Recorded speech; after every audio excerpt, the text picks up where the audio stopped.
Look how warm everything looks. Nice. Looks nice. Someday. But I'm liking it how it is right now. All right.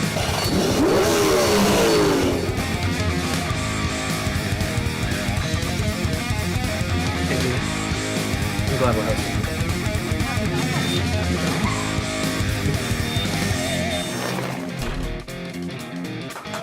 Hello and welcome to Talk Heathen! Today is February 14th. It's Valentine's Day. Happy Valentine's Day. You too. It is season 5, episode 7. I'm Eric Murphy. And I'm Vi La Bianca. Hey, V. Hi. Oh my goodness. So before we get into calls, I got to tell people it is wild outside right now. It is expected to be down to 7 degrees out. Yep. It has snowed. We're expecting snow again. People in Austin, Texas have no idea how to handle that kind of weather. Yeah. But it's nice to be in together and not have to go out. So that's all right. Here's hoping we don't have to go out. That would be sad. Agreed. Yeah. Hey, everyone. So I know that you're excited for us to get into calls. We have some really good callers lined up, actually. I'm excited about that. Mm-hmm. But before we do our regular announcements, make sure you stay tuned for Nonprofits at 3 p.m. Central after I'm the on show. that one this week. Are you? I am. All right. Yeah, so double the V today. Who are you on with? I'm on with Johnny and Martin and Cynthia, and we have a pretty good conversation. Very cool. Okay. Y'all heard it here. Make sure that you watch the Nonprofits after the show. Regular as normal. Talk Heathen is a product of the Atheist Community of Austin, which is a 501c3 nonprofit. If you like what we do and you want to support us, please consider becoming a patron. You can go to patreon.com/talkheathen-to-me. That's patreon.com/talkheathen-to-me. We're 2/3 of the way through every episode. We thank our top 5 patrons. And I really want to start picking out random people as well to thank. Yeah. I just don't want to dox anybody. Yeah, that's the thing. We Yeah. want to make sure we're doing that, but like, We got to figure something out. yeah, run a poll or something. Agreed. Maybe we can run a poll this week. Yeah. I like it. That said, is there anything else that we need to go over, or do you just want to dive into calls? I think we're good. Okay.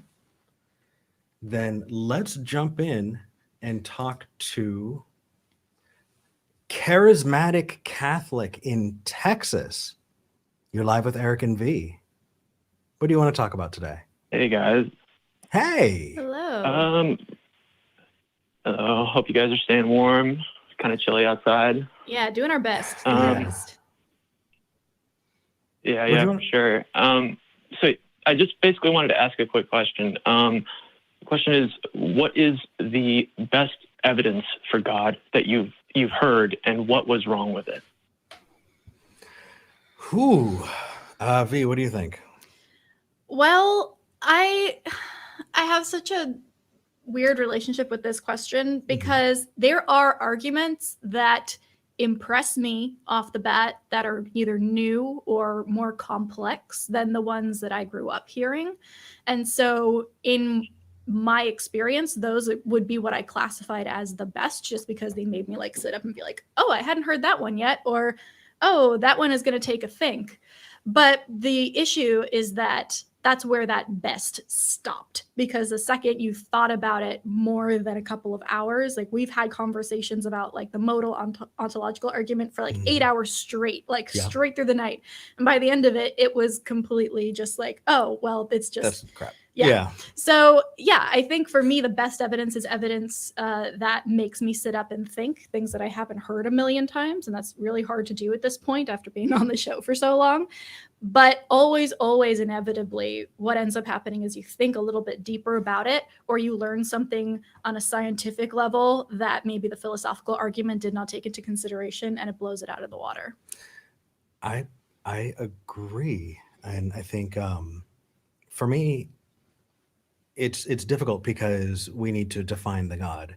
And when we're talking to people, people have such different definitions of what their God is that even if I said I had all of the evidence I needed to believe in God, that doesn't mean that my definition of God would conform to yours. And so that doesn't mean that I would necessarily be able to meet the burden of evidence that you would want to expect for the God that you believe in. And so if you were to define God as something that actually exists in the real world and is tangible, and we can see it and observe it and test it, then that's enough. It's just not very extraordinary. So it's difficult, and I know it sounds like a cop out, but really, honestly, when you say, what is the best evidence for God, all we have is our own experience when it comes to what we believed when we were believers, and that doesn't necessarily mean that we believe the same thing that you do. Yeah, can we ask you, Charismatic Catholic, what do you think the best argument for God is? Yeah. And I understand. I don't think it's a cop out. I understand what you're saying. And I understand that it probably depends on who's providing you the argument, right? Like if I'm going to sit here and try to like give you the argument from contingency, it may not be as persuasive as if the first time, you would have maybe heard like William Lane Craig deliver the argument, or so I understand that it could also, depend on who's delivering the argument. It's situational. It was more a question of wondering. I asked the question because a lot of times when I talk to atheists, you kind of get this this plateau where everything just goes on the plateau. The argument from contingency is just as persuasive as look at that beautiful snowstorm outside. Clearly there's a God because there's a beautiful snowstorm, and it's the same as the argument from contingency. And so that's kind of why I'm, but it sounds to me like you guys have actually, 8 hour, regularly. This is our like bread and butter. We love this. Yeah. Yeah. It is the best having a partner who's as into philosophy as you are, because you get to have 2-3 day long conversations on massive topics like this, and we just dissect them to the ground. It's fun. Yeah, it sounds great. I think for me, the thing that persuaded me, I guess, because I was an atheist for 28 years. The thing that really threw me over the edge, though, was into the commitment was reading a book by a guy named Michael Roda. Wrote a book on Pascal's wager. Okay. And in the book on Pascal's wager, he kind of offers a different way to approach it, not necessarily concentrating on, at least initially, not forcing the belief aspect of it, but more so thinking of the wager in terms of religious commitment. So if you're, the idea being that, if you're even approaching 50% of a belief that in God, then take the wager and just commit yourself to living a more Christian life. Commit yourself to, saying a prayer before you go to bed at night, going to mass once a week on Sunday for an hour. Let's talk about this a little bit. So for people who want to follow along, who don't know what Pascal's wager is, I know most of us do, but just if this is your first episode of Talk Heathen, Pascal's wager is the idea that if you were to take the different scenarios, right, of belief and not belief. So God exists, God doesn't exist, to worship God and not to worship God. If you were to plot those out, 2 of them, which would be believing in God's not there,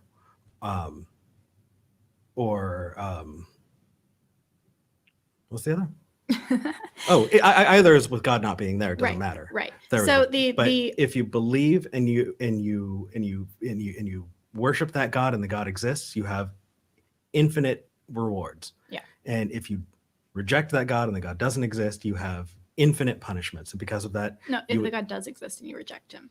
Yes, thank you. Yeah, so essentially it's like, hey, if you believe in this God and the God doesn't exist, then you don't really miss out on anything. There's no big punishment and no big reward. It's just, you stop living at the end of your life.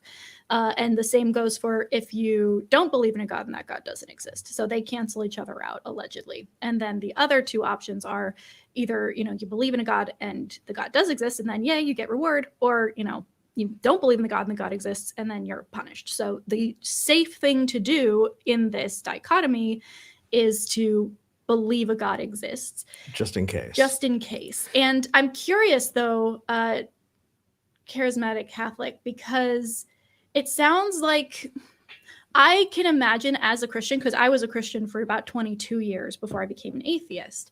And I can imagine a book like that talking about, hey, if you already believe about 50%, just, go that extra mile and see where it takes you, as being very convincing to me as somebody already in that mindset. But I'm really curious because it feels like you said you were an atheist, and a book on how to live a more Christian life convinced you to become a Christian. How did that work? Well, it was, I said it was like the thing that kind of like, really threw me into the commitment, because leading up to it before then, I had been, I would read the Bible, I would read the Bible, not every day, but I would, try to sit down and read the Bible as much as I could. As an atheist? I would ask questions. As an atheist, yes. Okay. I would ask questions to, friends and family who were Catholic, who would go to Mass, not just once a week, but multiple times a week, ask them questions about their faith and, where they stand with God. And so for me, it was like I was always there, like looking over that fence. And it was like it was a accumulation of different things that ended whenever I read this book. Okay. Got it. Okay. So yeah. There are some pretty standard pushbacks on Pascal's wager. And if you asked questions a lot, I'm curious how getting through these, how you were able to get through these and still think it's a good idea. So I'd love to run some of the standards by you, because holy moly, dude, I am entirely unconvinced by it. So the first is, you do realize that it isn't just 4 options, right? 4 options. What do you mean by 4 options? Sure. So the 4 options in Pascal's wager would be: God exists and you worship them; God doesn't exist and you worship them; God exists and you don't worship them; God doesn't exist and you don't worship them. Right. That's what's put forward in Pascal's wager, but it's infinitely large, and a lot of those work against each other. So if you worship a false god, according to not just your religion but other religions, you can be punished for it. So did you take that into consideration? Yeah, I think there's a pretty straightforward way to just cut through this issue, and it's how so? If you're gonna take the wager, that is, if you're gonna take the wager in the way that it's been lined out, or that I've lined it out, in terms of like just concentrating on the religious commitment, at first, which is, like I said, doing things like going to Mass once a week for an hour, praying, reading the Bible. I don't understand how that cuts through the problem. Well, I think you're framing it in a certain way, but you're not saying the belief aspect. You're saying the religious commitment aspect, which you can do without belief, right? You could do without an absolute certainty in the belief, correct? At least, and with the hope being that the more you do it, the more the belief will be strengthened. Of course, that's what's going to happen. Essentially, what it's telling you to do is to indoctrinate yourself. That's what of course, if I say, I am going to dedicate an hour every day to trying to convince myself of something, and surrounding myself with other people who are convinced of this thing, and reading books and going to Mass and doing all these things which enforce that belief, of course I'm going to strengthen that belief. That's how the brain works. That's why it's so important that we focus on true things as opposed to things we want to believe. So it doesn't surprise me at all that saying, hey, if you go to Mass once a week, after a certain amount of time, you're going to start feeling like that belief is stronger. Of course, that's what's going to happen. But all that means is that you have effectively convinced yourself of something that has no bearing on whether or not the thing is true. Yeah, but it's not a certainty that will happen, right? I mean, so why would you do that in the first place? Do you understand that there's a cost to doing that? There's a cost to perpetuating a religion like that? Sorry, what cost are you referring to? Sure, I'm talking about the Catholic Church. You're Catholic, right? So let's talk about the Catholic Church.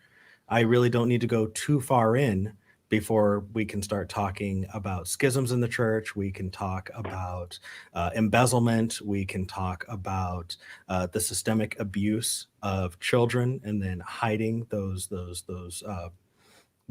people who should be jailed You're perpetuating and holding up an institution there, and there's a cost to that.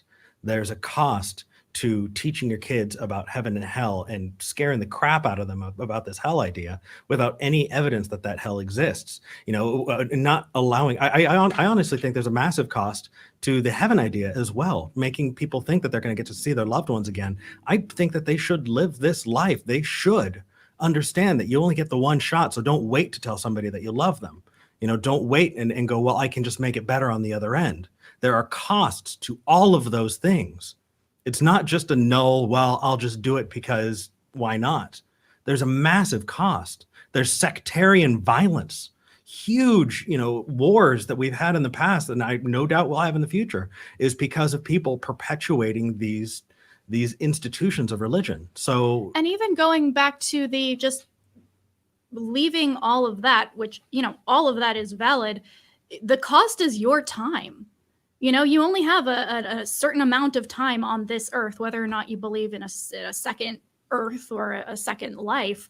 You only have a certain amount of time, and every hour of that time is worth something. So if you make a commitment to pursuing something that ultimately ends up to be false, that is wasting your time, which is valuable. So even on a personal, just practical level, going to mass one hour a week or reading the Bible for 1 hour a day, you could be doing so many other more important, more impactful things with that time. Yeah. Well, I understand the objection. Like you saying that I could be doing so many more important things with that time. But I mean, if it's my day off from, let's say it's my day off from work today. I mean, I could be, I could be cleaning my house. I could be changing my car's oil. I could be doing any number of things that we would consider to be very productive. And instead, I'm going to be, after I hang up with you guys, I'm going to be sitting down and reading a book. I'm going to have some tea. I'm just going to be lounging. Now, I don't think anybody would say, like, taking that time, that limited time to just, do what I want to do, which is reading a book and having tea, that it's a problem. Now, if my whole life became that, if my whole life became sitting and lounging 24/7 and just drinking tea, I could understand we might have a problem here. But if we're looking at something like, going to mass for an hour, praying to God before I go to sleep for 10 minutes, everybody is absolutely free to use their time as they see fit. That's not a concern. And if you make the cost balance analysis and be like, okay, this is going to cost me an hour, I could be doing X, Y, Z other things. Is this the most important thing to do with that time? Okay, fine. That is an assessment that you have made. My point is that when I make that assessment, I try and make sure that the things I'm putting that time and cost into will actually benefit me from the sense that they are true. And to me, a lot of this seems to be, I am going to try to convince myself that this thing exists and that I'm not wasting my time pursuing it. And that's a really tricky cycle to get out of. And it embeds you in a worldview that then, that sunk cost fallacy comes into play, where you're like, well, I've spent so much time and so much energy and so much emotional investment in this thing.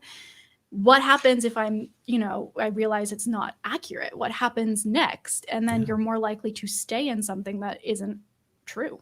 That's actually a really good line of questioning. Hey, Charismatic Catholic, do you care whether or not what you believe is true? Do you care whether or not the faith that you are perpetuating, that institution is true? Oh, absolutely. If I'm wrong, I'd be shattered. I'd be crushed. Okay, so let's take that back to Pascal's wager. Did you consider becoming a Norse pagan?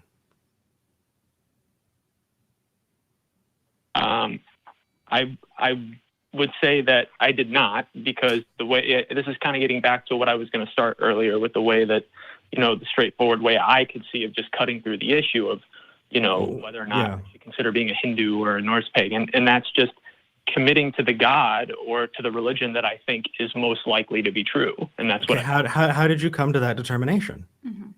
Because number one, we're off Pascal's wager now. Yeah. Pascal's wager has nothing to do with that. But if you made that, actually, you know what? We've been on this call for 20 minutes. Charismatic Catholic. I hope that you feel comfortable in the future to call in with a name that I can, because Charismatic Catholic is a lot. It's a mouthful. I understand if you need to have a pseudonym. And we call you Cece, but that was taken by somebody else who's banned now, so we don't want to freak people out. Yeah, I'm Bobby. Sounds good. Let's pick something different. But why don't you call back, because I want to know what you used, right? What process you went through to determine that your view, your Catholicism, was true or most likely true, because that sounds like an interesting conversation. Absolutely. All right, guys, sounds good. Awesome. All Thanks for right. calling in. Absolutely. Thank you. Bye. All right, who are we talking to next? I want to get to, I think Neil Spirits in Asia actually sounds like an interesting caller. I do want to pause for a second, though, and just highlight something that we didn't quite get to that is going to be important, especially if Bobby calls back. Okay. Which is, here's the deal.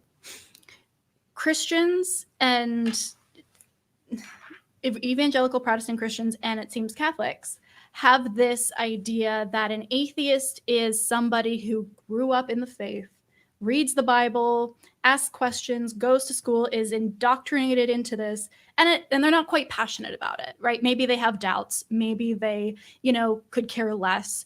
Probably there's a God, but I'm not going to live my life in a religious way. And they call that atheism. So when somebody calls in and says, I was an atheist for 28 years, and then I was convinced by this book, there's a disconnect there, because the way we tend to use atheism is slightly different. It's a rejection of a claim.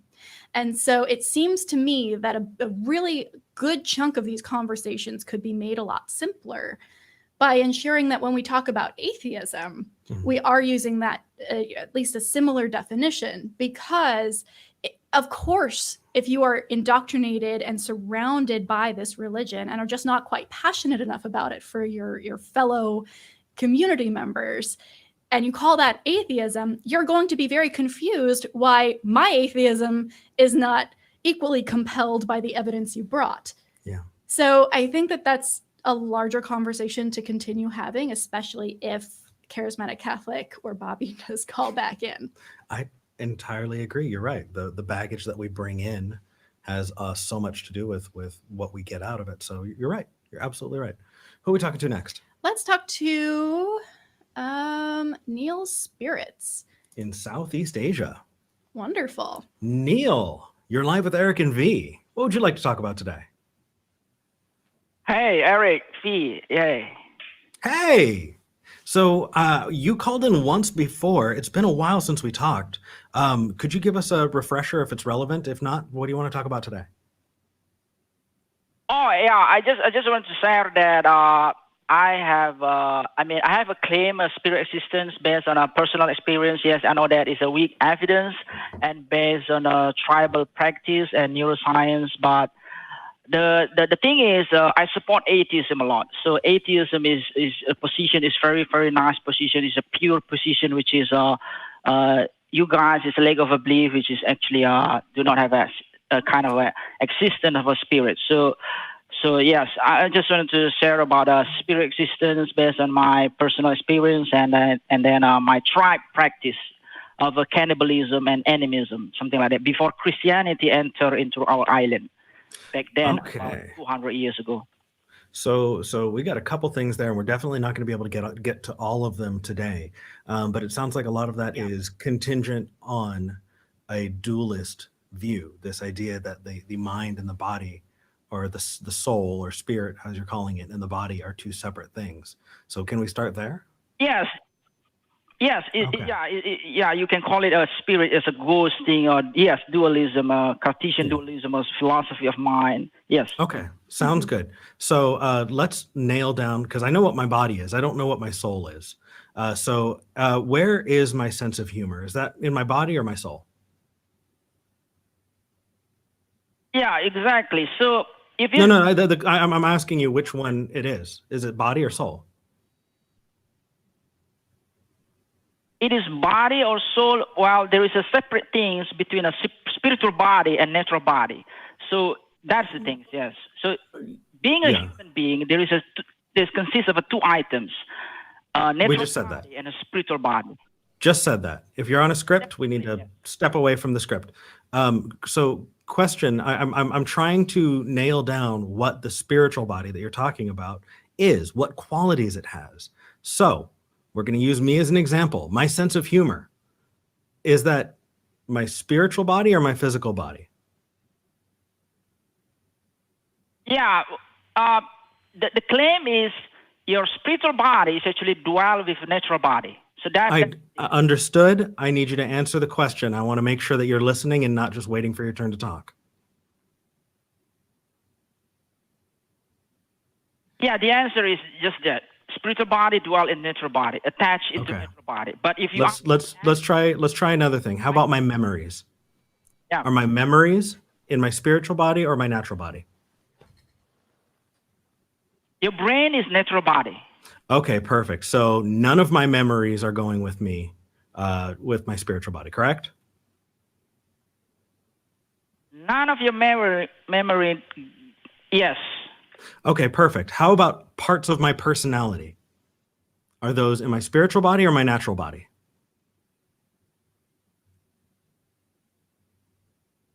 That would be your spiritual body. Okay, you do realize that there are lots of instances where we've determined and seen that different kinds of brain damage affect your personality. They affect different parts of your personality. And so those things are inextricably linked. I could perform a lobotomy on you, and I guarantee you your personality is going to change, dude. No, personality disorder, it doesn't mean that your spiritual body having a disease or having a damage, but it's actually based on your natural body damage, which is the brain. So when brain is damaged, they can't hold the spirits of you. So your spiritual body is somehow can't really perfectly dwell into your natural body. So that is how your personality being disorder. Okay, so you're saying that if your body's like a car is broken, then the spirit can't drive it anymore? Is that what's going on? Yeah, just Okay. like software. Software is you can just represent it as a software, and when attached to the hardware will not fully function when the software somehow corrupt. Okay, so there are so many more questions. I absolutely. When the hardware is defect, when hardware defect, the software can't really fully running in those hardware. That is what I'm trying to say. Okay, so there are lots of cases that just blow my mind that I'd love to talk about. There was one case of a woman who's had the hemispheres of her brain cut, and so they became their own two independent brains. And it turns out that each of those brains formed their own personality and viewpoints. In fact, one of them was an atheist and one of them was a Christian. So tell me how that works. Can you multiply souls? Did another one just come into play? How did that happen? Yeah, interesting. Whether can we multiply soul? No, the answer is no. How you call it? What is the term? Multiply a body, which is actually there is one person is Dr. Paphos is trying to clone a human, which is never successful. Because you can't multiply soul or spirit. Okay, so explain to me what happened in the case of the woman who had two entirely different personalities, two entirely different worldviews. Yeah, persons in their head. You mean kind of like twins? No, so this person had their hemispheres cut, right? So that the connective tissue between their brain halves was cut. And afterward, each of those halves developed their own unique personalities, their own unique worldviews that were different entirely from the other side. So if you're saying that a personality is something that the spirit controls or has access to, then what happens when both of those sides apparently would have their own spirit? Well, that's not the case. I mean, as No, it's a case, dude. when your brain It's a case. is somehow defect. It's not defective. Both of them are clearly stating their opinions. It's not defective. Try again. Yeah, it's not effective, but somehow it's not. I mean, it's not a normal brain, which means the spirit or the soul, the you itself is not run normally as a normal people. Okay, so a personality disorder, something like that. Okay, so it sounds like you're saying this doesn't work with what you're saying, so it doesn't work. Is that what's going on?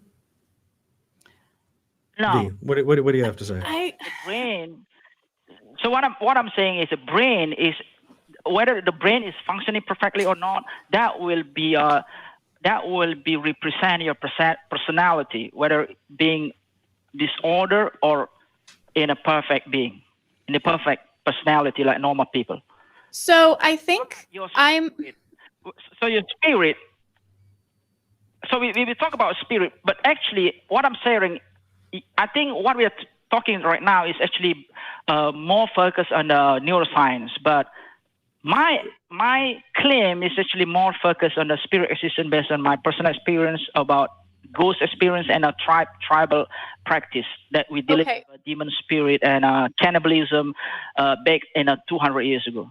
Yeah. Well, here's my question for you, and this is going to impact how interested I am in that story, right? Historically, socially, that sounds fascinating, but that's not really what this show is about. We want to get to the grounding of why you believe what you believe. And I think for me, the thing that would make that conversation most interesting is you seem to be making this claim that there is hardware and software, right? There's a physical body and a spiritual body. And we can all agree that the quote unquote hardware exists. We can all agree that the physical body exists. That's, a thing we can agree on. You're bringing in this other component, which is this software or this spiritual body. And before we can have a conversation about which one is impacting what attributes, we have to make sure that we agree that this exists in the first place. So is there any evidence up to the same level as with physical bodies that spiritual bodies exist? Can you point us to studies? Can you point us to research? Can you point us to scientists? Anything that would present spiritual bodies as something that exists in the real world? Yes. So in neuroscience, we go back to neuroscience again. Okay. In neuroscience, it's actually a soul. The term soul, they call it consciousness or mind. So the question is, no. Is the consciousness? Neil. So in neuroscience, Neil. The answer is no. Thank you. Neil. No. Consciousness is different. The answer is no. Yes. So consciousness is different. Yeah. So if you're going to say soul, say soul, because then we're going to start getting into really sticky water. Say that again, but don't use the word consciousness. Right, because consciousness and mind are things that we understand scientifically to be integrated into the hardware, into that physical brain. They can't exist outside of the brain. And we don't know other people who do say that the word soul and consciousness are the same thing. That's you. So no. Yeah, what I'm trying to referring to is the neuroscience that is studied in the University of Virginia. So yes, in mainstream science that you are referring to, yes, it will not in line to that study.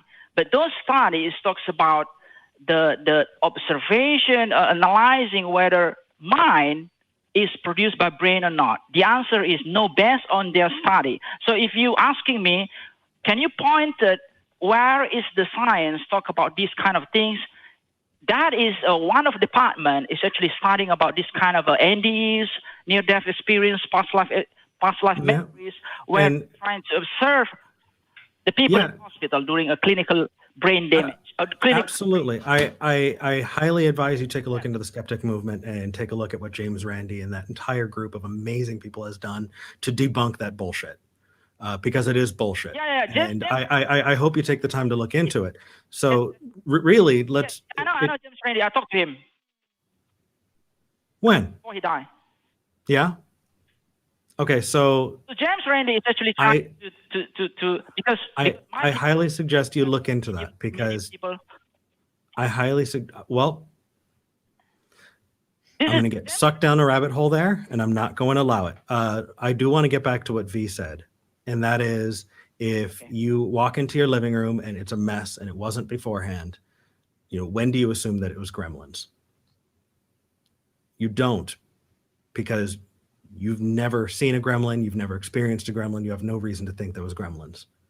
And so when you're talking about a soul and you're talking about likelihood of anything, you need to show that it exists before you can determine whether or not there's a probability of that being the answer to a thing. So we need to define a soul before you can tell a story about it, right? Yeah, but thank you, sir. So the thing is, I'm trying to explain it here is, for me, it doesn't matter whether you believe in spirit or not. That is actually bullshit. That is the things that I want to share to all of people in this so that whether spirit existed or not, it doesn't matter. The things that we need to embrace. Okay. Well, then I think that's the end of the call. The important things. Yeah. And I hope to call in again if I want you to call in and tell me why it matters, because if it doesn't matter whether it's true or not, it's a waste of our time. We want to know what you believe is true and why. And if it doesn't matter to you, it doesn't matter to us. Yeah, it's matter to me because it's a spirit. Is actually exists. That is the things that I'm trying to share. That's all. Yeah, but you just said it doesn't matter whether or not it's true. Yeah, it doesn't matter whether the things that really matter is we just have to do good until we die. That's it. Okay, well, I don't know if that's going to make a very good call, but it definitely does not support the reason that you're calling in. So call in about something that matters to you, because if it doesn't matter to you, it doesn't matter to us. Bye. Yeah. Thanks, guys. Okay, bye. I'm Christian. We know. we got it. We got it. So I do want to make sure that I address this University of Virginia study that Neil was discussing just now. Yes, the live chat was talking about it too. Yeah, apparently, I didn't know this, and I'm going to be digging into this a little bit. University of Virginia has a Division of Perceptual Studies, or DOPS. And essentially what it is a small group of researchers and PhDs, MDs, just people across the board who are invested in explaining things like past life memory, near-death experiences, clairvoyance, ESP, all of that. Like, it's a small group of people who are trying their best to prove these things. So I would not call that mainstream science. No. It is science attempted to be applied to a preconceived goal, which makes that concerning.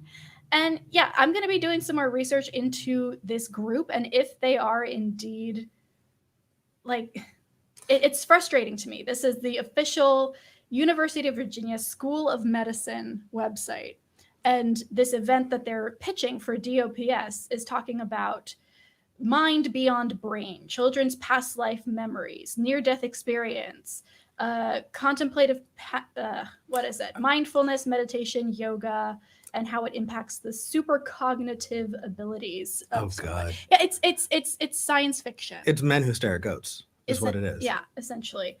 So ultimately, we have to recognize that they have a candlelight yoga service afterwards. No. So yes, very high science. Okay, science. Okay, before we dive into the next call, we need to have just a little bit of a chat. But we're just going to have a little bit of a Valentine's chat, everybody. So here's the deal. Have you heard of doing archaeology with the Bible in one hand and trowel in the other? Yes. It's this idea that you are convinced that a Bible story is true. You're an archaeologist and you're going to go look for evidence of the story you already think happened. right? So, okay, where is this place? I'm going to look specifically for it, and I'm going to use the Bible as my guide. That's not how you do archaeology. It's not how you get to things. It's just not. Look up Digital Hammurabi. Yes. Is great for that. So that's one piece, and that exact kind of motivated reasoning is how, and we brought up James Randi. There's Banachek, who, when I believe it was Banachek and several others who managed to convince universities that they were psychic. You know, it was during the whole Uri Geller thing. When you are motivated to want to look for evidence of the thing you've already concluded is true, you're going to go down some weird pathways. Don't fucking do that. And there's a difference between using the tools of a particular body of research and embodying the mindset necessary to do that research well. So I think a lot of what people get confused about when they see things like DOPS is like, oh, well, you know, there are PhDs and MDs talking about this stuff, and it's on a real website. So like maybe it's all true. And sure, maybe they are using the trappings of science. They are talking in those terms. They may even have scientific backgrounds themselves, but they aren't using the scientific method if the goal is to prove preconceived notions. It's not the scientific method. And so and same with archaeology, right? There's archaeology. You can have your trowels and your little toothbrushes and your expeditions, and sure, like that looks like archaeology. But if you're going specifically to prove a point and make the evidence fit your narrative, that's not useful. It's not good archaeology. And there's a difference between a good research and research. Agreed. If you want to see a ridiculous example of that, look at the Institution for Creation Research, and that whole young Earth, section of things. It's ridiculous. So it's similar to there's a browser that only will give you creationist websites. So you can research anything, you can type it in like you would into Google, but the only results that will come up are creationist. And so sure, you can say, well, I typed this into the search bar and I looked it up and I read the articles. Cool, awesome. You have officially cut yourself off from any other points of view, and therefore you are not actually doing good research, even if you're going through the motions of searching for things and reading articles. It's not the process, it's the mindset. It's that confirmation bias. You actually did a good episode on your channel about that. Yeah. If y'all haven't seen How to Skeptic, you should absolutely check out these channels, because you did a good talk about that. This is exactly what I talk about all the time there. I might actually take this as a possible future topic. Nice. So nice. Yeah. Okay, ready for the next caller? Absolutely. Go ahead and pick them. Let's talk with. Do you want to take Kevin in New York?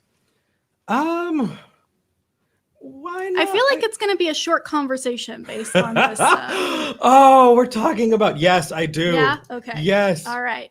Oh, Kevin. Hi, Kevin. Long time no talk. Hey, you guys. How you doing? Are we talking about circumcision today? A little bit. Cool. Why does God care about foreskins? Well, that's not it at all. Okay. What did you want to talk about? Because it blows my mind. I'm sorry. It's like it's like the tag on a mattress. You just ripping it off, right? Under penalty of law. You cannot remove this. Sorry. Continue. Well, the reason why that particular topic sort of stuck out in my mind for a little while was because, circumcision really didn't have to do anything with the medical practice. And I want to try to prove that to you because, now, correct me if I'm wrong, there was a little bit of frustrations because I've heard other callers bring up this topic either on this show or another. And what it really had to do with was not the medical practice of circumcision on the foreskin, but that was completely misunderstood. And the reason why I say that is because what was actually meant was circumcision of the heart. No, No, that is absolutely not that's not true. accurate. Read the Old Testament. You're talking about a covenant that Abraham received from God and passed down so that God could recognize his own as a covenant between God and man. It's in the Bible. It's Old Testament and it's unambiguous. No. I know that it was originally from around the time of Abraham, but that's when the I guess the law was laid down, I guess you could say, but it was, I'm sorry? Oh, I was going to say, and that's in the book that you believe in. We're just using your own, we're using the story that you believe to debunk the thing that you're claiming. And here's the thing. Yes, in in Leviticus 26:41, it talks about, quote, their uncircumcised hearts. Sure, that can be used as an example of a metaphor, but the reason that uncircumcised hearts mean anything at all is because it's referring to the actual process of circumcising a dick, which, by the way, is child abuse and genital mutilation and should not happen ever unless the person is old enough to decide for themselves that they want that to happen. Mm-hmm. So, no, I get where you're coming from. I know the verse you're talking about, but it's a metaphor based on the actual process of cutting off the foreskin. That's the only reason it has any meaning at all.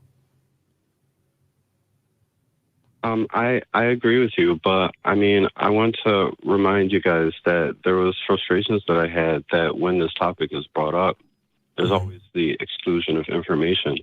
And what I mean by that, well, the reason why, I'm sorry? No, go ahead. I realized I was interrupting and I wanted you to finish your statement. Yeah, what's your frustration? Well, it comes from a person either not being aware that this information exists or is even there in the first place, or what information? It's just from a lack of reading. Like, for example, there is information that says when there's a discussion between Jesus and his disciples wanted to tear away from Jesus many times because they were torn between the things that Jesus was teaching them and Jewish law. And so the disciples asked Jesus about circumcision and said, is it right? And Jesus' answer was simply, well, if it was right, then they would have already been born that way. But the source of this only comes from an apocryphal text. And this is what I mean on how there's always the exclusion of information. So if you're discounting a New Testament book that we didn't even bring up, then how does that new information help in our conversation? Oh, no, it's not New Testament. It's okay. It's an apocryphal book. Okay, so my question then is, if this is the actual position of God that circumcision shouldn't happen because if it was necessary, then it would have happened. At birth, he wouldn't need to do anything about it to get you there. Then why isn't it in the actual Bible, and why have so many kids been subjected to it? Did God not think to put it in the book that everybody read, or what happened there? It seemed like the word circumcision was used, and the thing is that even when it was, I guess you could say, given by God, that's why I was explaining to you guys that it actually meant circumcision of the heart and of the hearing, so that God's people could understand the language of parables. Okay, that's absolutely not backed up in the Old Testament. It's not. Circumcision is used as a weapon of war in the Old Testament. How many foreskins did David bring back? A couple hundred. Like 200 or some shit like that? Yeah. Are you saying that, and I'm trying to translate here for us so we can move forward. Maybe he just had a bag of 200 feelings, I guess. 200 hearts, I guess that's a little more dark. But a little darker, actually. Yeah, you're right. Circumcising, you could basically take it that as they converted those people instead of the metaphor. Why would we do that? Okay. Why would we do that? I'm actually going to dive into the Bible. You go ahead. Okay, I so need just a my minute. question ultimately, Kevin, is why do we care? Because if we see today that circumcision is not backed up by science as being, there's no good reason to circumcise people, why do we need to worry about what an apocryphal text says to justify stopping doing it? Because rightfully so, it may just be my opinion. You'd have to obviously see for yourself, but apocryphal text kind of serves as a corrective testimony in many respects to the other parts of the Bible. No, but you're not answering the question, though. My question is, why should we care what an apocryphal text says? If we want to stop circumcising kids, and we should, why bring the apocryphal text into it at all? Why should we care? Well, because if we're trying to find out whether it's true or not, all of this has to be considered. Like By what is true? And that we should circumcise people? Begin with.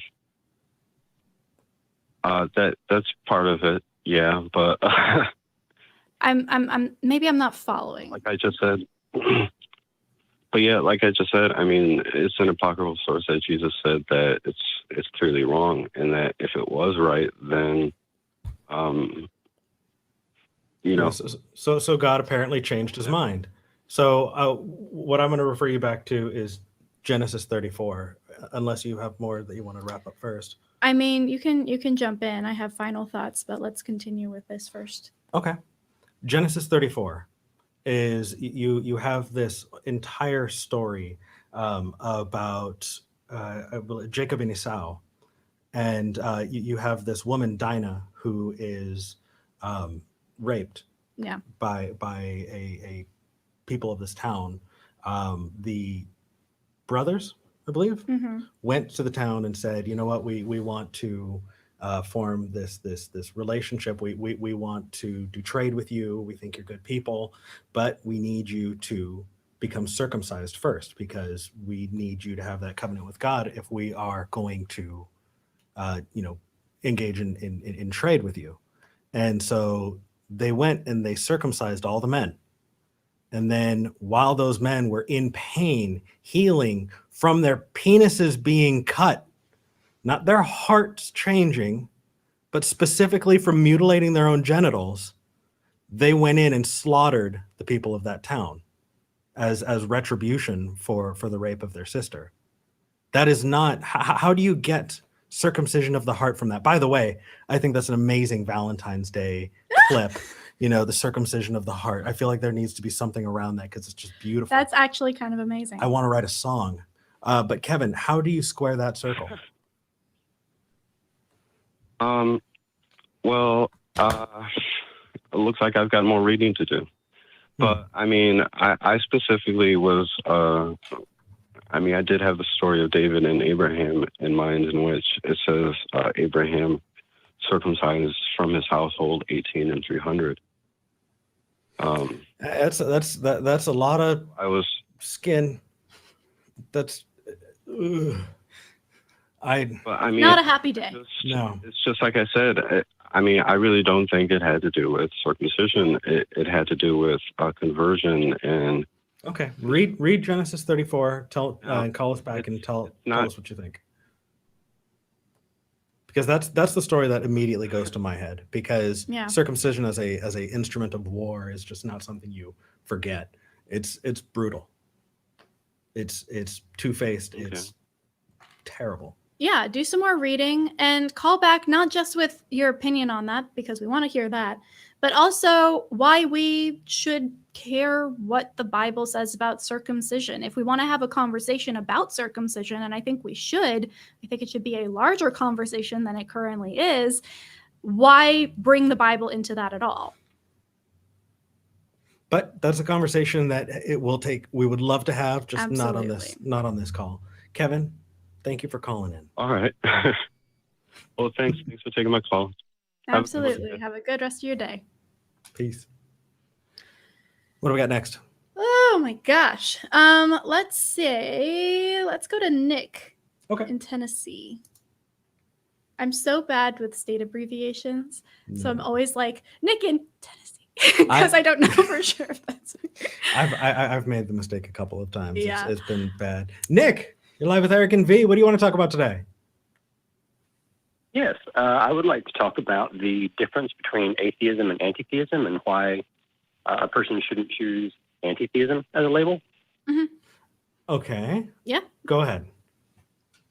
Do you have an opinion one way or another? How do you define those things first, I guess? Yeah.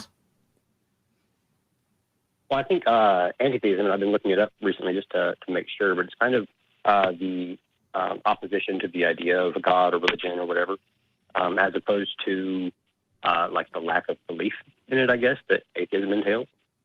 And for that and other reasons, I've been kind of self-labeling myself as an anti-theist, and then was surprised when I called in that that's not like an option.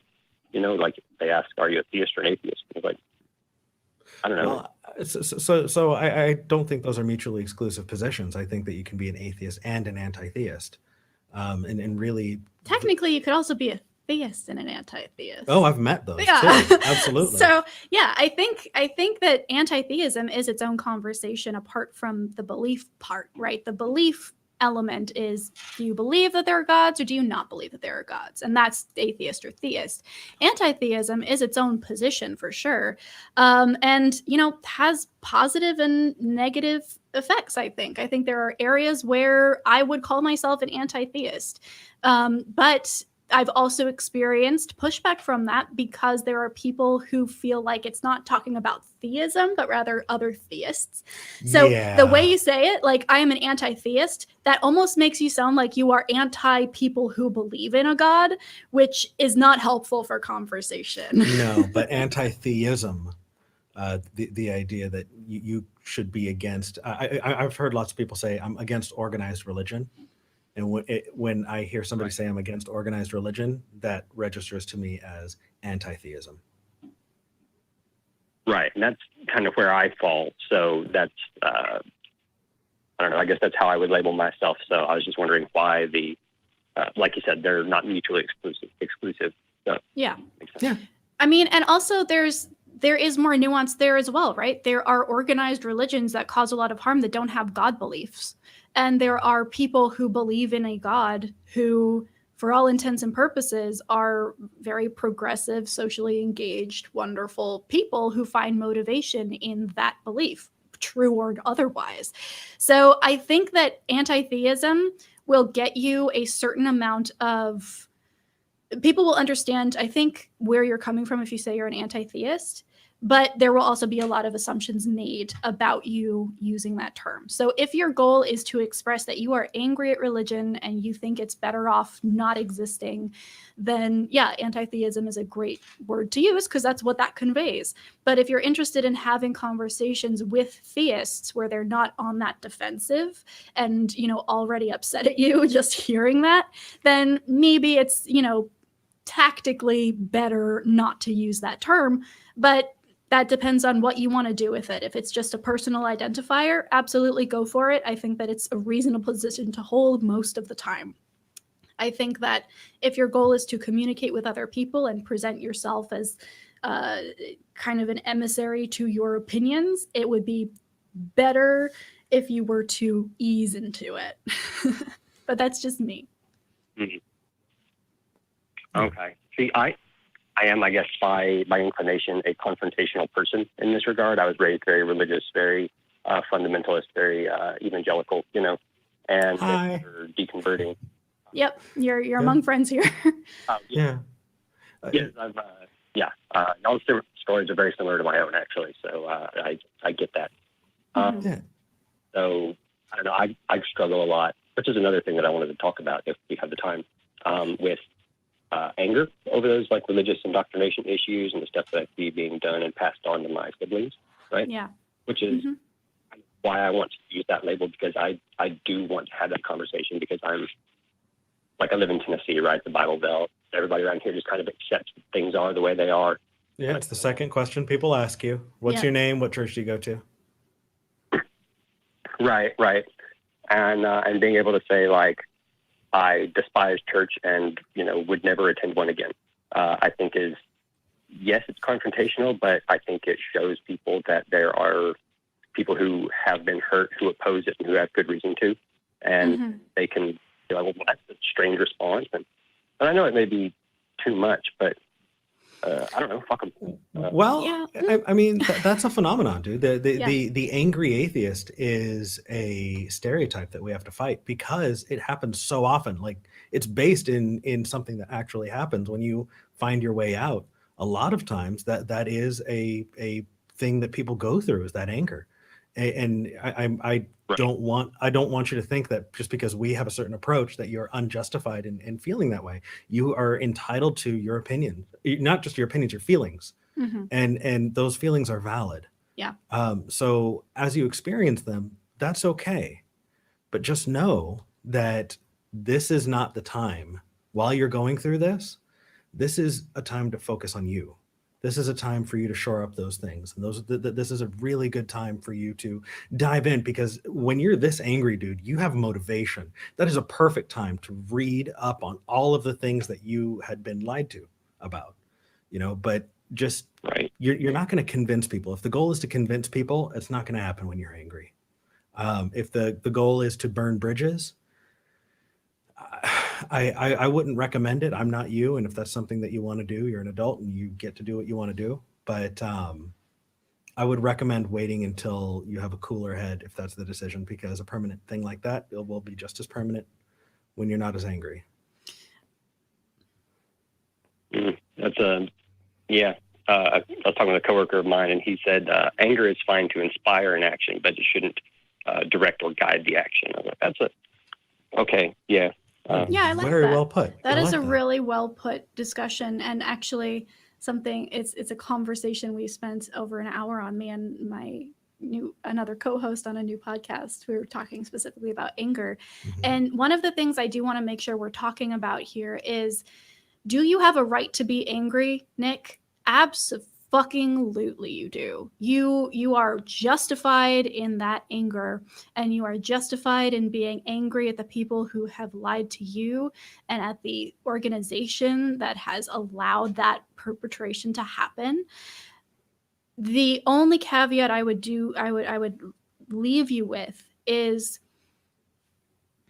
there is a difference between being angry at certain individuals, certain experiences, and certain organizations, and defining yourself by that anger in a broad blanket sense, which is the only reason I would push back a little on that anti-theist label, because it's very important that you focus that anger and use it to inspire action for the benefit of certain situations, and don't paint with too broad a brush. So for me, I am angry at the people who had inflicted religion on me, and at the religion itself for perpetrating itself in such a horrific way, and for the damage it is still consistently doing, as we find out more and more about people like Rabbi Zacharias and all of this. Like, it is so toxic, and I can be angry at that.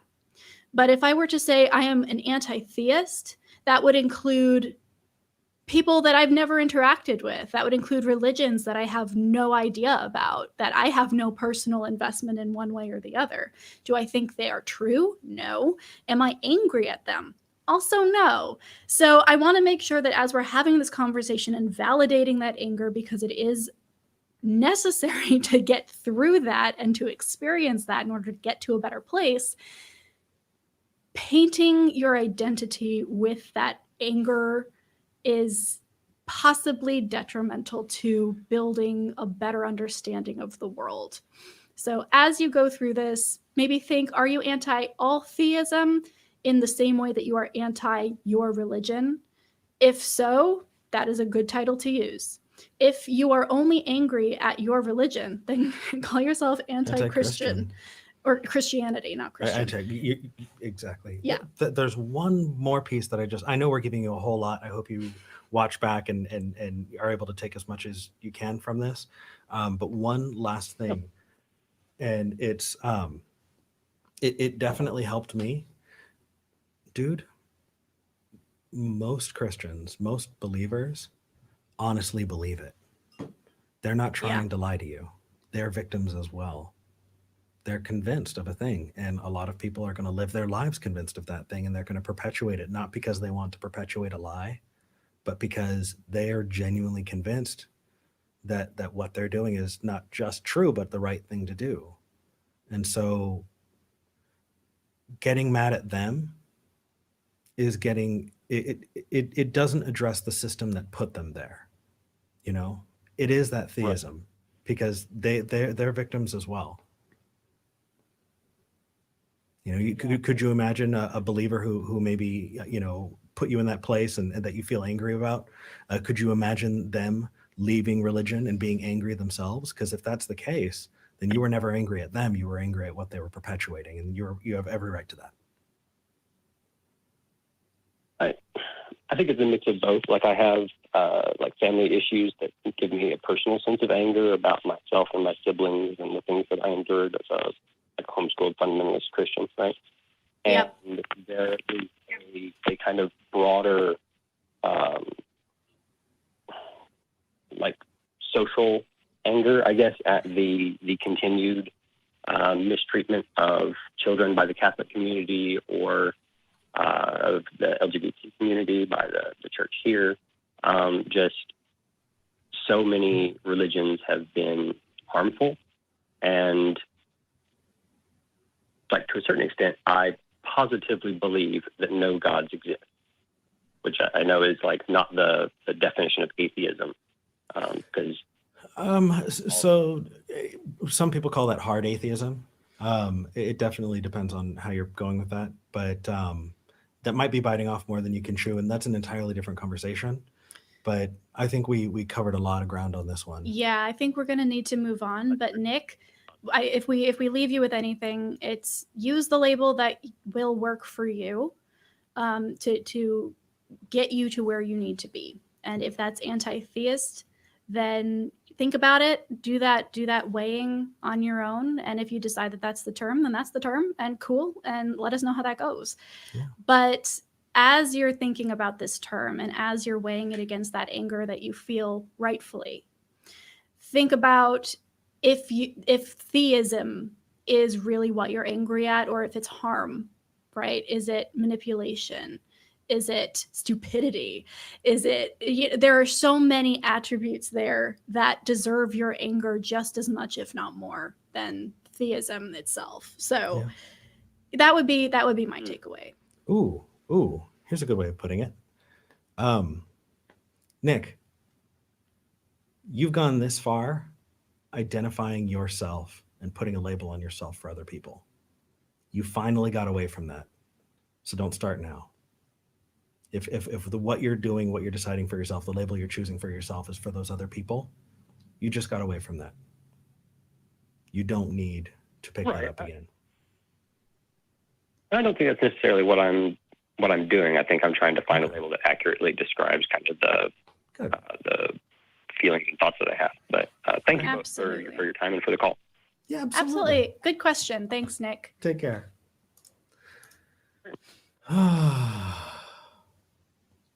I feel like I just want to put circumcised heart in regular rotation in my language.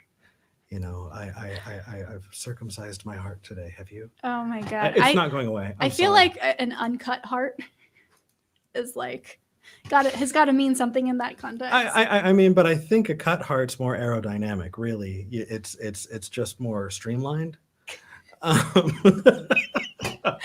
It's time to thank the patrons. An uncut heart is better for lubrication purposes. Absolutely. So. Not arguing. It's just harder to clean. Yeah. Okay. We need to thank the patrons. So Talk Heathen is a product of the atheist community of Austin. We're a 501c3 nonprofit. When you donate to us, when you hit that donation link up above the live chat, 100% of that goes to the nonprofit. We are not paid. We're volunteers, just like our amazing crew. Actually, can we see our crew before we go on to other calls? Because I just want to say we love you guys, and you're all volunteers as well. There you are. There's our incredible crew. We love you so much. We would not be able to do this without you. And the fact is, if you want to know where those donations go, other than being put to good work, it's being put to giving these people the tools to allow us to remotely do the show. And we sincerely appreciate it. They're donating their time. We're donating our time. And if you like what we do and you want to support that, you can go to patreon.com/talkheathen to me. And if you become one of our top 5 patrons, well, thank you, just like I'm going to do right now. Today, we want to thank Eric Tweet, Desert Heathen, Bethany P., Ward Knipling, and Balaam's Donkey. Balaam's Donkey Moved coming up. up for the win. Yeah. Followed by Dingleberry Jackson, an honorable mention because the name is fun to say. Also, you guys, if you don't have money right now, we get it. Times are hard right now. People are out of work or, trying to cobble together part-time jobs or find remote work. We get it. Subscribe, right? Oh we my are gosh. trying to get up to 100K by the summer. And we've been stuck at 79K for a while. It looks like Talk Heathen is not being suggested on YouTube like it was. We were growing by 1,000 a day for a while, and then we hit a plateau. Yeah, where we weren't YouTube getting tends suggested. to not shadow ban necessarily, but censor a lot of atheist content. And so part of pushing back on that is to subscribe to the channel so they understand that people are interested, people want to see this, and hopefully change their policies a little bit. Yeah. But guys, if how many people are watching right now? And share links on social media. About 1,800 1,800. ish. Guys, I can't do math, but if a fraction of you hit that subscribe button right now, we would be at 80K. We've only got a couple hundred to go. Yeah, we got 300, and we would really, really like that. Shill. Yes, Shill harder, Eric. absolutely. Shill for I the will. Valentines. I'm whoring out as much as I can. Okay, let's move on and I want to talk to Lisa Absolutely. in Let's do it. Colorado. Lisa, you're live with Eric and V. What would you like to talk about? Well, hello, Eric and V. Thank you for taking my call. Absolutely. Please forgive me if I sound upset, but I think if I just briefly explain where I am in my journey here in terms of reevaluating the religion I was brought up on and all, I think I'm sure you'll understand where I'm coming from. And I'm hoping that at the end of that, you might have some suggestions as to certain websites or discussion forums that might really meet me where I am in this journey. Does that make sense? It does, just so long as you're aware of the format. So while it's something that you can maybe take more time on social media and forums that we're going to suggest, we're probably only going to be able to deal with it in a nutshell. And so long as you do that, we're happy to listen. Mm-hmm. Yeah, give us the bullet points. What's going on? Thank you. Okay. Briefly, I was raised Lutheran, and then in my mid or late teens, my family switched to evangelical Pentecostal type Fun. Ooh. That must have been a switch. Yeah. Yeah, Lutheran tends to be reserved, very self-disciplined, and as a rule, that's how I am. I've always been inclined toward that and toward logic, etc. But throughout all my years of growing up in one denomination or the other, no matter how hard I tried to really get into it and to fully believe it and incorporate it into my mode of life, that never succeeded. And what I've been doing for some months now is studying not only sections of the Bible that I've never even read before, but also various sciences such as archaeology, evolution, astronomy, just to try to get a really good, a solid overview of all these things. Mm-hmm. And in having read some of these appallingly disgusting sections of the Old Testament in particular, I just find I'm feeling, in a sense, betrayed, for lack of a better term. I feel like I've been betrayed because God again, as I was growing up, he was presented as a very loving entity. And I know my relatives meant well by raising me in this. I know that. I don't doubt that. Yeah. But what, and just to sum this up quickly, what I'm seeing in God is, it seems to him that the number one thing for him, the number one thing he wants is his own glorification. So much so that even with all his foreknowledge of what was going to happen in this world after the fall of man, rapes, starvation, famine, slavery, abuse of animals.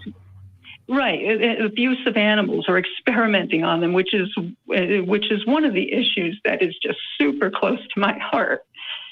It just seems to me, if you truly love any entity, you would rather refrain from creating them instead of placing your own glory ahead of them. I mean, wouldn't that be the ultimate manifestation and expression of love? And it just seems to me that it seems that God will do anything in order to try to promote himself. Yeah. And I can't imagine that he would want to be on the receiving end of this misery, etc. So it just makes it sounds to me as if he regards himself as being exempt from his own golden rule. So again, just in summation, I'm really at a crossroads here. I'm feeling a lot of emotion, which is also unusual for me. And I recognize that reading books and studying, that's all well and good, and I intend to continue it. But that alone does not speak to me in terms of where I am right now. So yeah. I would like to ask you folks for whatever suggestions or recommendations you might have. And I thank you very much for your time. Absolutely. Lisa, we feel you. And you're getting so much love in the live chat right now. People are empathetic with what you're saying. This is, it sounds like you feel alone right now. And I know that's how it feels. It absolutely feels like you are the only person who is dealing with this. And it's like the sky is falling on your head. But I do want to say before we move into anything else that this is such a universal experience. There are so many people who feel and have felt exactly this way. Yeah. Even our crew is sending you love rings. Oh, yeah. You've got love rings coming at you. Okay. So, couple of things. I think first, Lisa, I think while it may feel right now that you're losing something or that there's something lost, it's not lost. It's just shifted. So you're looking at this God that, you were taught was this all-loving, compassionate, kind being. And you're right, that doesn't line up with what's in the Bible, for sure. I mean, almost half of the 10 Commandments are about worshiping God. Even if you go down to Revelation, it's all about worshiping God. But here's the interesting thing. In you, Lisa, is the capacity to recognize that, which means that compassion didn't come from this narcissistic deity, but the compassion comes from you. The empathy that you have isn't something that you're a conduit of, but it's something that originates and comes from you. And that is a beautiful, beautiful thing. You see the humanity in the people who raised you and the people who perpetuated this, and you know that they love you and you know that you love them. And that was not pushed to you or through you from a deity. That comes from you. And that says so much about you that even when it may feel like there's this loss, it's not lost. It's just shifted, and it's better this way. because you have that capacity to love. You have that capacity to be empathetic and to look out for other people, to have compassion. Those are all things that you have. It can't get taken away from you because nobody gave it to you. It comes from you.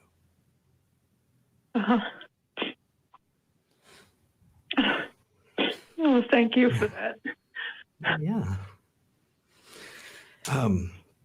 As far as where to go from here, right? Because I get it. You can read books and they'll make sense and move you along that path, but there's something to be said for being around other people. And while you're not losing any of that emotional strength and love that I can hear over the phone, Lisa, you are losing a community, right? You don't feel like you fit in there anymore.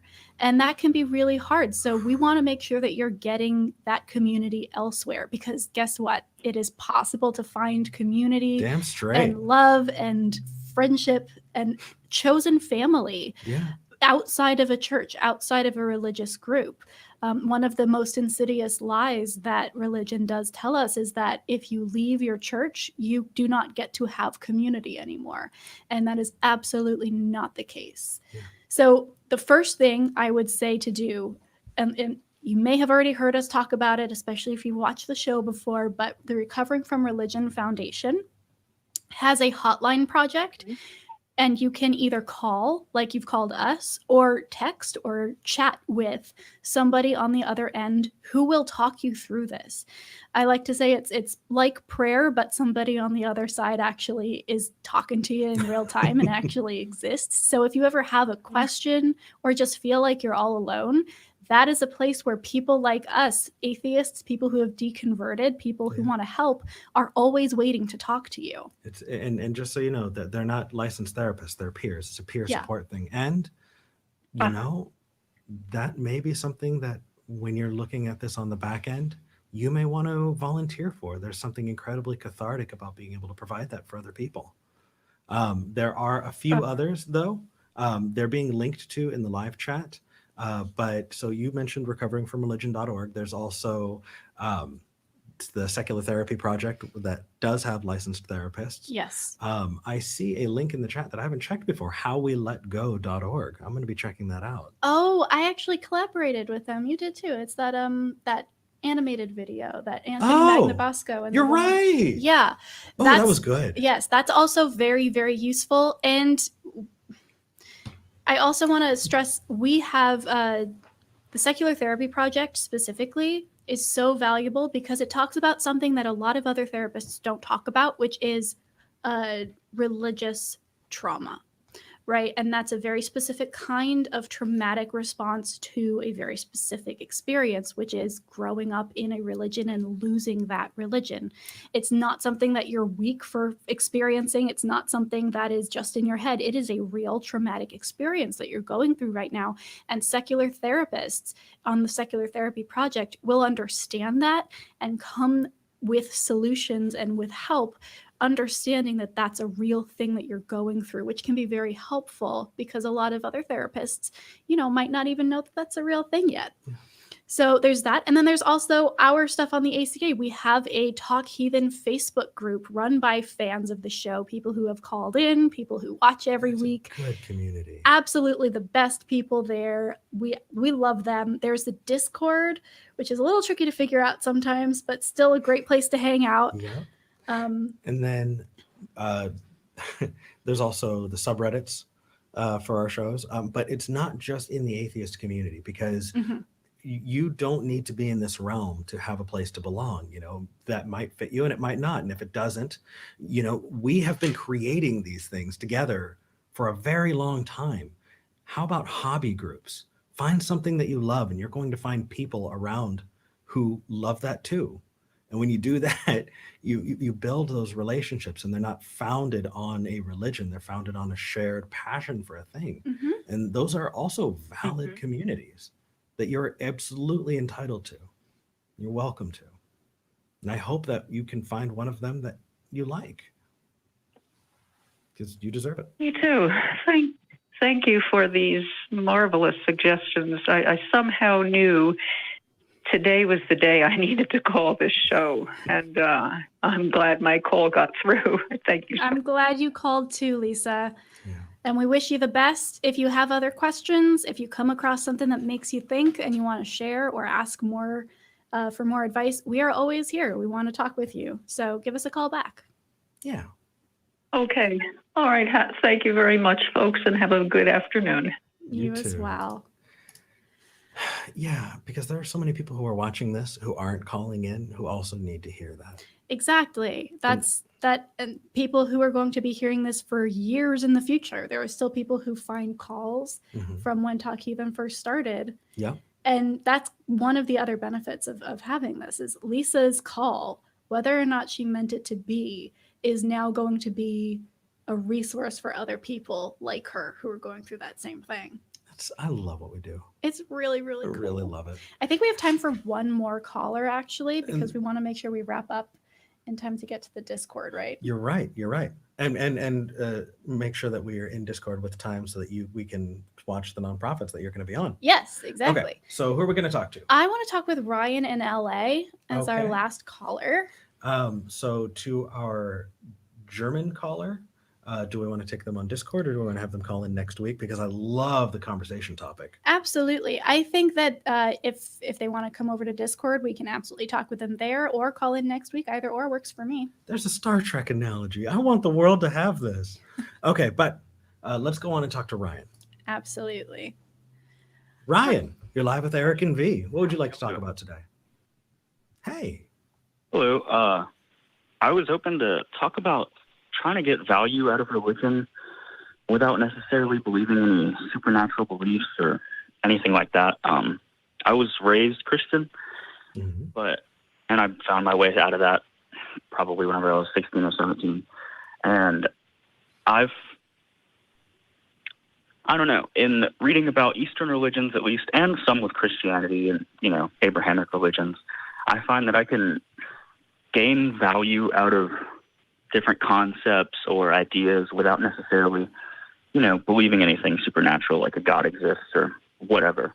And I was just wondering if y'all do that and what y'all think about that. And I don't know.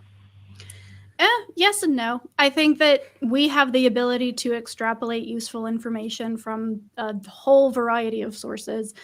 For a good 3 years, my primary religious text was Lord of the Rings. Do I think it existed? No. Was I able to glean a lot of very valuable information from it personally to inspire my own journey? Absolutely. It was fun. It was awesome. It has a great place in my heart. Right now it's Star Trek, right? Star Trek is a view of the future that I know isn't actually going to happen, right? But at the same time, it gives me that hope and that optimism, especially in times right now. I just got a note from the crew. I said, LA. It's Louisiana. I did the thing. You did the thing. I did the thing. Ryan, you are such a sweet person for not pointing that out immediately. Sorry, go on. Derek, what? But and so of course I know people who do not believe in God, who consider themselves Christian because they like what Jesus said and find value in that. I personally am unconvinced that Jesus said anything particularly more impressive than any other figure in history. Like, I don't get the fan club necessarily, but sure, if what Jesus says speaks to you, use that in your life however you want. Cool, as long as you're not hurting people. So on the one hand, yeah, you can absolutely glean value from anything, and you don't need to believe in the thing to do it. At the same time, though, the other side of that is a lot of these people who don't believe in the God claim, but elevate any religious components, are providing cover for the harm that religion does elsewhere. So if you were to say, well, I don't believe in God, but I consider myself a Christian and I use that Christianity to be a force for good in the world because I'm inspired by it, cool, that's good for you. And I have no right to tell you not to view the world like that. But I would ask that in addition to doing that, you call out the harm that that religion is doing in other areas. I think there's an instinct to say, well, I'm not like those Christians, or I don't believe in the same things, therefore it's not my problem. But if you are going to be providing cover for a religion by, using it to extract value and be vocal about that, then the flip side of that, the responsibility that you have then is to hold other people who use that same label or find value in those same things accountable. So that was a long rant. I'm interested to hear what you and Eric have to say about it, though. If you want to respond, because I really don't have too much more to add. I think you hit the nail on the head, V. I really am interested, Ryan. Why do you want to get value out of religion as an atheist? What's motivating you? I think it's more of just I'm interested in what people think and why they come to conclusions and their views of the world. I don't know. I'm very interested in psychology and all of that. And I really appreciate your answer, V, and talking about providing cover. I certainly don't want to be doing that because, I certainly recognize the harm that religion can cause. And, I wouldn't call myself a Christian or Buddhist or whatever. But yeah, I don't know. It's more of an interest in it. Religion is very interesting to me, and I appreciate, this show and y'all talking about it so much. I don't know. Yeah, absolutely. Our crew just suggested checking out the Skeptic's Annotated Bible. And I will give you a warning just based on my own experience. And that is, times that I have wanted to look for beneficial things in the Bible has come when I've wanted to find common ground with a Christian person that I care about and, be like, oh, well, I recognize these moral things so that we can kind of have the same starting ground. Here's the problem. We as humans have a very, very difficult time pinning down the cause of our actions. And because of that, we misattribute it. So it's interesting, like the question, why are we moral? The religious response often is we're moral because we have some kind of Jiminy Cricket, and then they'll come at it backwards and we have a Jiminy Cricket, therefore we're moral. The fact is we behave in a moral way. So that why do we do that? What is that? And how can we discuss that way? You may be giving more ground than you're going to be able to have in an effective conversation if you do that. So study the phenomenon of morality, because when you get to people saying, oh, this is why I believe it, I think that's BS. I think there are tons and tons of people who think they're moral because of the Bible. And the fact is they're moral because they're good freaking people.